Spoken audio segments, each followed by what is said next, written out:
क्षमा करें। हे प्रभु, हमसे जो गलती हुई उसको आप हमें क्षमा करें। लेकिन भगवान आपका एक वृंदावन बिहारी लाल की, द्वारकाधीश महाराज की, भगवान श्री कृष्ण को यही दिखाएंगे। और बंधुओं, जिस लीला कथा के माध्यम से जो हम यहाँ से व्यासपीठ से आपको सुना रहे हैं, वही लीला के माध्यम से आप दर्शन करें और शांति का दान दें। बड़े ही भाव के साथ में सुने।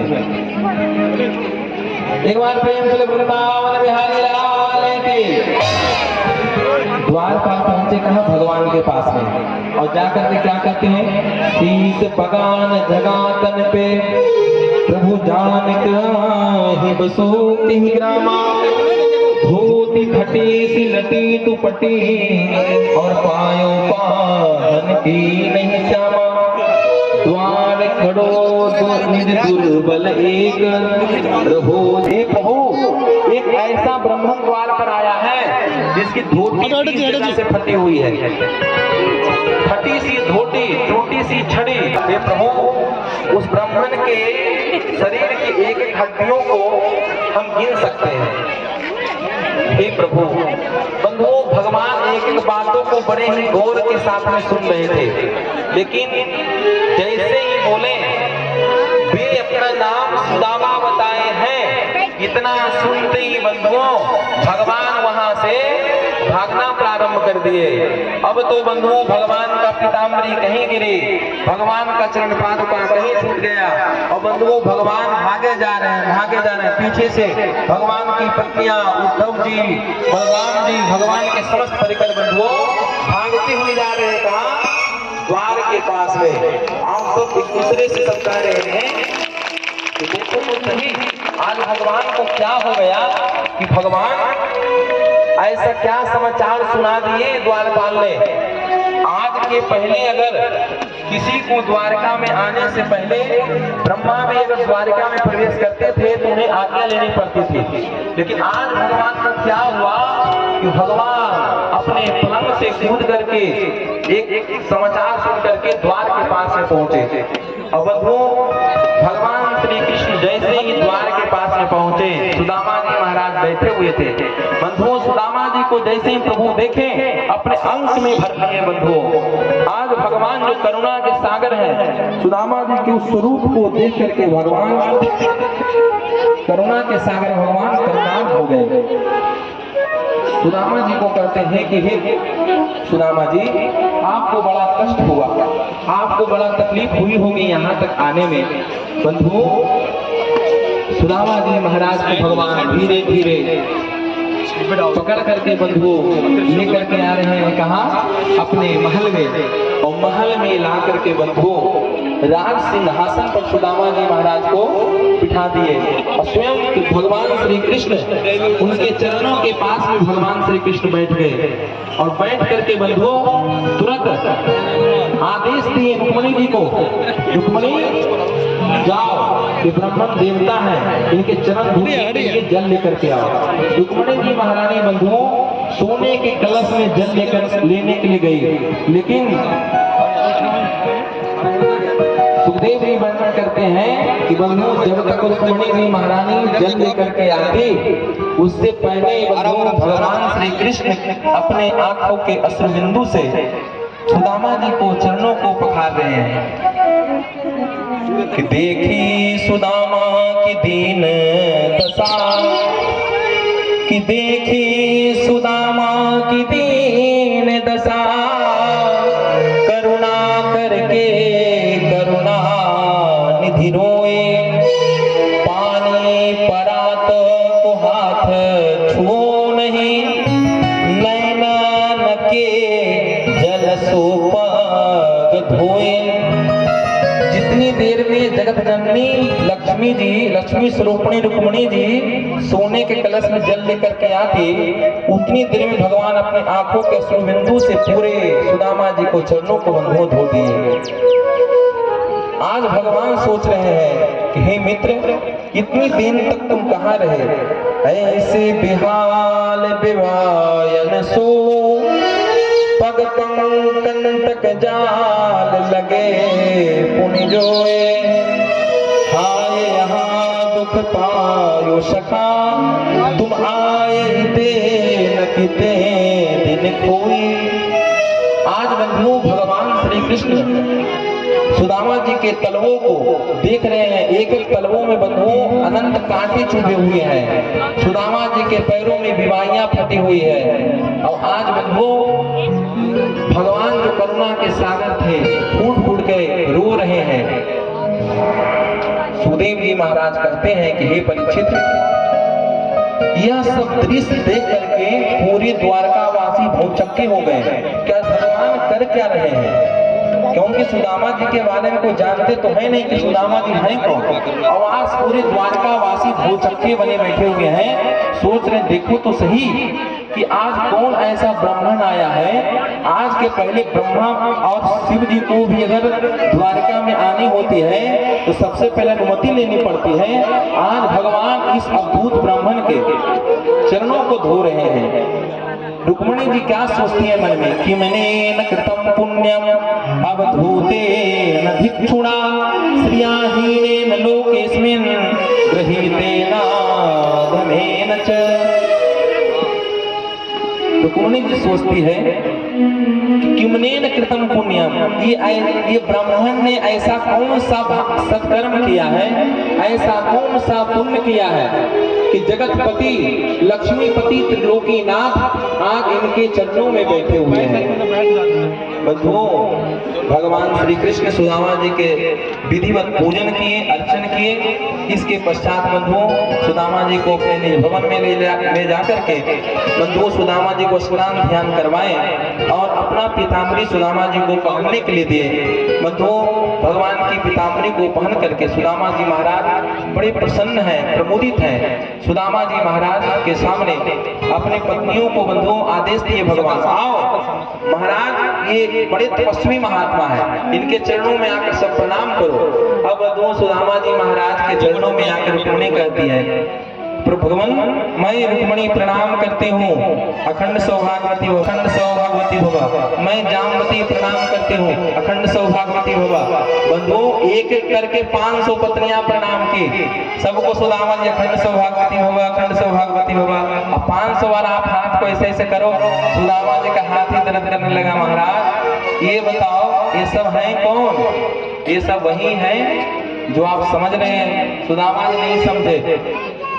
बंधुओं सुदामा जी सोचे कि जब कोई ब्राह्मण देवता जब घर में आते हैं तो स्वाभाविक है आस पड़ोस के लोग भी आ जाते हैं आशीर्वाद लेने के लिए। तो सुदामा जी कहते हैं कि कन्हैया ये सब हैं कौन? सुदामा जी ये सब वही हैं आप जो सोच रहे हैं। बंधुओं भगवान बोले कि ये सब हमारी पत्नियां हैं। अरे कन्हैया इतने विवाह किए, आज तक हमें तुम निमंत्रण पत्र भी नहीं भेजे। बंधुओं भगवान श्री कृष्ण मुस्कुराए, अरे महाराज क्या बताएं, मेरा शादी इतनी जल्दी जल्दी में हुआ कि कोई निमंत्रण कार्ड छपता तो मैं आपके पास में भेजता। बंधुओं सुदामा जी महाराज को बंधुओं भगवान श्री कृष्ण प्रणाम करते हैं, सब पत्नियों को बदल भगवान कृष्ण को आशीर्वाद दिए। आज बंधुओं भगवान के साथ में सुदामा जी महाराज सुंदर व्यंजन आदि प्रसाद पाए। इसके तत्पश्चात सुदामा जी महाराज और भगवान श्री कृष्ण आज बंधुओं आपस में वार्तालाप कर रहे हैं। क्या कहते हैं कि अपि ब्रह्मन् गुरुकुलात् भवताल प्रदक्षिणा समापत्तेन सर्वात्मा भर्यो न सदृशीनवा। बोले कि सुदामा जी महाराज आप ये बताइए, आप अगर बचपन में जब आप गुरुकुल में पढ़ते थे तो गुरु जी कहते कि पढ़ने में तो सुदामा मेरा सबसे तेज है और उधम मचाने में कृष्ण तेज है। लेकिन महाराज आप बचपन में आप कहते थे कि मैं कोई शादी विवाह नहीं करूंगा, मैं बैरागी बाबा बनूंगा, साधु बनूंगा। तो क्या आप शादी विवाह किए कि नहीं किए, कैसे ही रह गए? अरे कन्हैया, ये भी भीड़ में भी कुछ पूछने की बात है? अरे महाराज, भीड़ नहीं है, सारी हमारी पत्नियां हैं, हमारे बच्चे हैं। महाराज ये तो बताओ, सुदामा जी बड़े संकोची थे, क्या बोले? कन्हैया, विवाह करने की इच्छा तो नहीं थी, लेकिन अपने माता पिता को आग्रह को ठुकरा नहीं पाया, और तुम्हारी भाभी का नाम सुशीला है। अच्छा महाराज, तो आप कहाँ हमें निमंत्रण पत्र भेजे? अरे कन्हैया, क्या बताएं, कुछ बात ही ऐसी हुई कि जल्दी जल्दी में विवाह करना पड़ा। कोई बात नहीं महाराज, लेकिन ये बात मैं आपसे क्यों पूछा हूँ आपको पता है? तुम पूछे हो तो तुम जानो, बताओ क्यों पूछे हो? तो भगवान कहते हैं कि मैं इसीलिए पूछा हूँ कि आप अगर अकेले रहते ना सुदामा जी, तो मैं आपसे कुछ याद नहीं कहता, लेकिन भाभी है तो भाभी हमारे लिए क्या भेजती है? क्या बोले?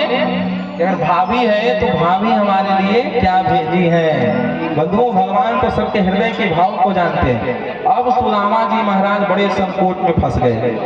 बंधुओं, सुदामा जी महाराज जब से आए थे, पूजन हो गया, स्नान ध्यान सब हो गया, भोजन हो गया, लेकिन किसी को पता नहीं चला। सुदामा जी अब भी अपने काख में दबा करके चावल की पोटली को बंधुओं रखे हैं, किसी को पता तक नहीं चला।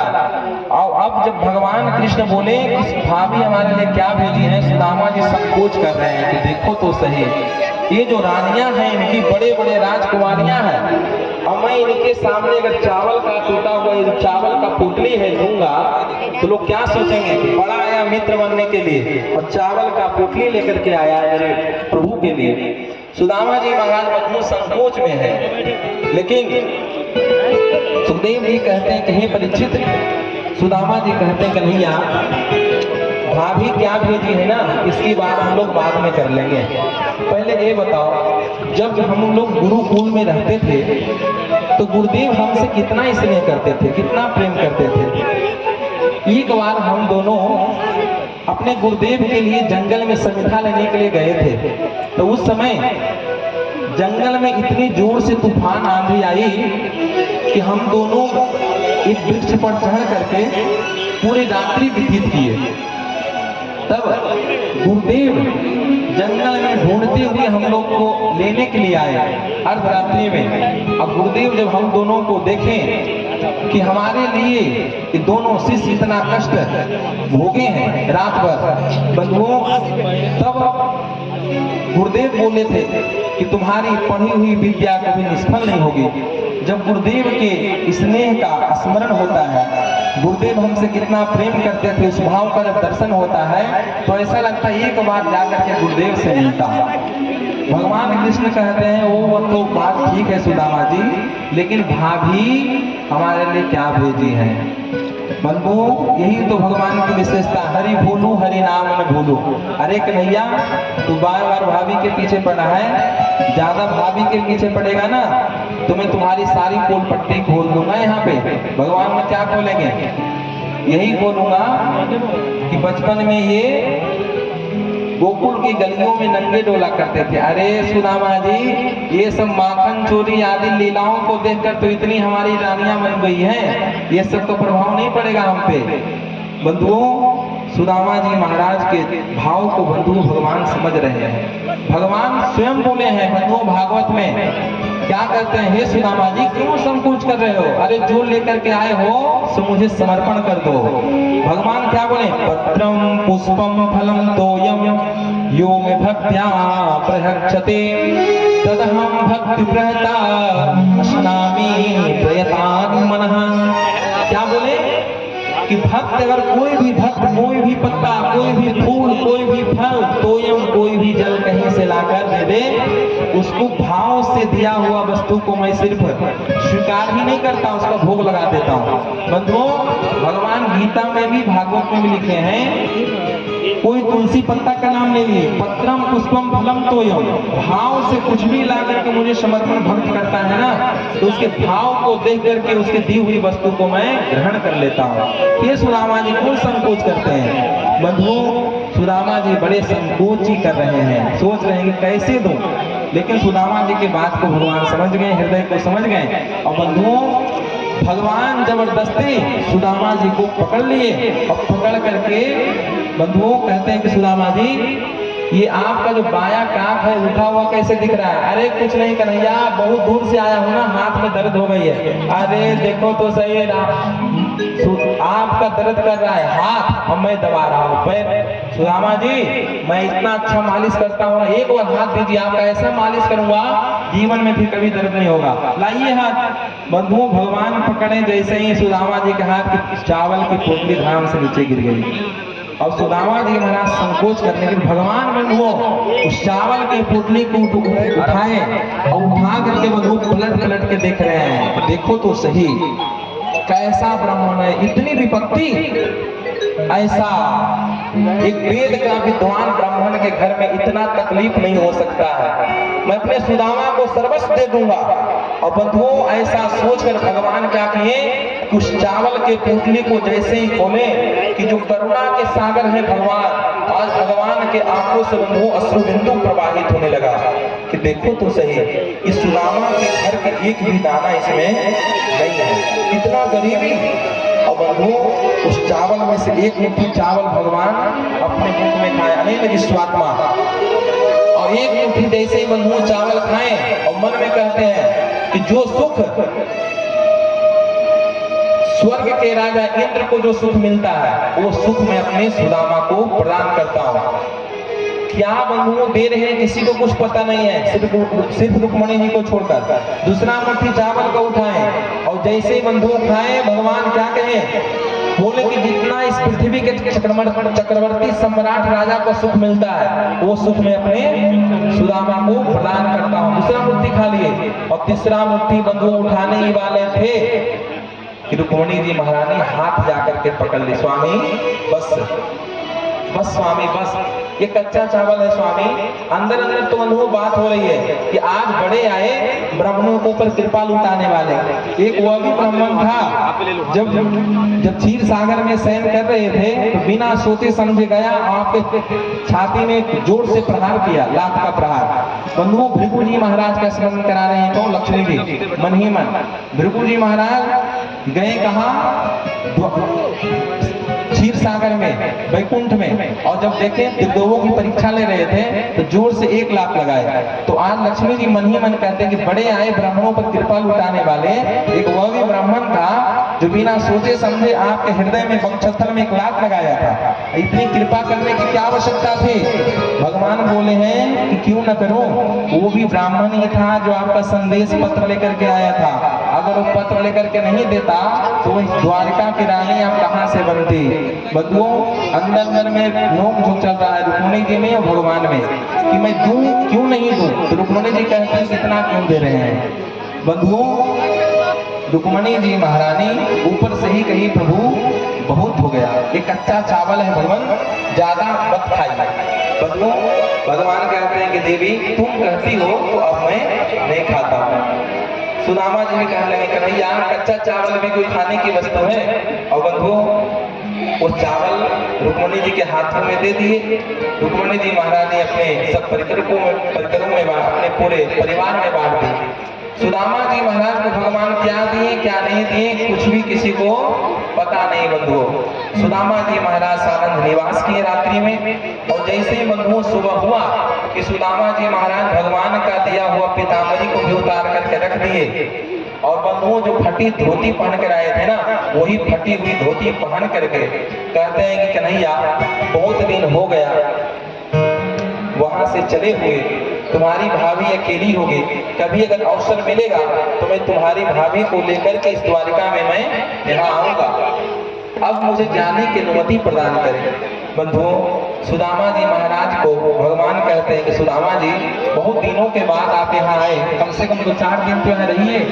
लेकिन बंधुओं सुदामा जी कहते हैं कन्हैया कभी अवसर मिलेगा तो मैं अवश्य आऊंगा। बंधु न एक बार सुदामा जी कुछ मांगे न भगवान स्वेच्छा से कुछ दिए। सुदामा जी महाराज बंधु दोनों सखा आपस में मिल करके सुदामा जी महाराज बंधु भगवान को स्मरण करके वहां से विदा लिए। सुदामा जी महाराज जा रहे हैं घर। जब सुदामा जी महाराज बंधु अपने घर के पास में आए तो क्या देखते हैं? सुदामा मंदिर देख डरे, सुदामा मंदिर देख डरे, यहाँ तो हती में छोटी सी झोपड़िया और कंचन महल खड़े।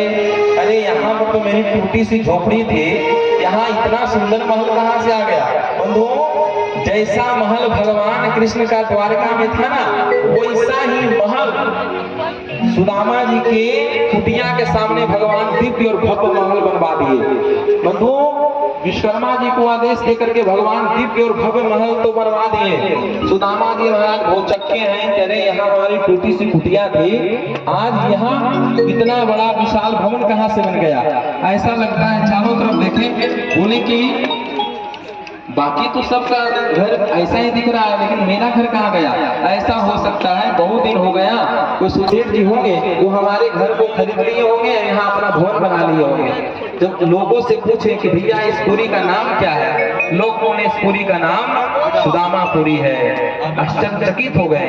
बंधुओं, द्वार पर जाकर के सुदामा जी कहते हैं कि भैया ये बताओ, अगर सुदामा जी महाराज अंदर अगर होंगे, अगर सुदामा जी महाराज जो आपके जो राजा है वो अंदर अगर होंगे तो उनको बुला करके ले जाओ। बोले सुदामा जी महाराज बहुत दिन हो गए द्वारका गए हैं। और बंधु, सुदामा जी को पूर्ण विश्वास हो गया कि टेढ़ी टांग वाले कन्हैया की कोई चाल है। बंधुओं, सुदामा जी कहते हैं समझ गए, बोले कि कम से कम जा करके तो कम से कम अंदर सूचना तो दे दो। बंधुओं, द्वारपाल गए, अंदर सूचना दिए। सुदामा जी की धर्म पत्नी, बंधुओं जब जीवन में धन आता है ना, जब समृद्धि आती है तो बंधुओं स्वरूप भी अपने आप चेंज हो जाता है। तो सुदामा जी के घर में धन वैभव जब सब कुछ आ गया ना, तो बढ़िया बढ़िया साड़ी, नूतन नूतन वस्त्र, नाना प्रकार के आभूषणों को धारण करके सुदामा जी महाराज की धर्म पत्नी बंधुओं एक सोने की थाल में आरती सजा करके अपनी 10वीं सखियों के साथ में सुदामा जी का स्वागत करने के लिए पधारी। सुदामा जी जैसे ही देखे बंधुओं पीछे मुड़ के जाने लगे, एक गलत जगह में आ गया, ये मेरी पत्नी नहीं हो सकती। अब बंधुओं जैसे ही आई तो सुदामा जी को आवाज लगाते, सुदामा जी, तो आवाज से पहचान लगे, सुशीला ये तुम्हारा दो चोटीला कहाँ से, इतना वैभव। ये प्रभु आपको दर्शन चाहिए था, मुझे धन चाहिए था, भगवान दोनों पर खूब कृपा किए। बंधुओं, सुदामा जी महाराज कहते हैं कि हे देवी,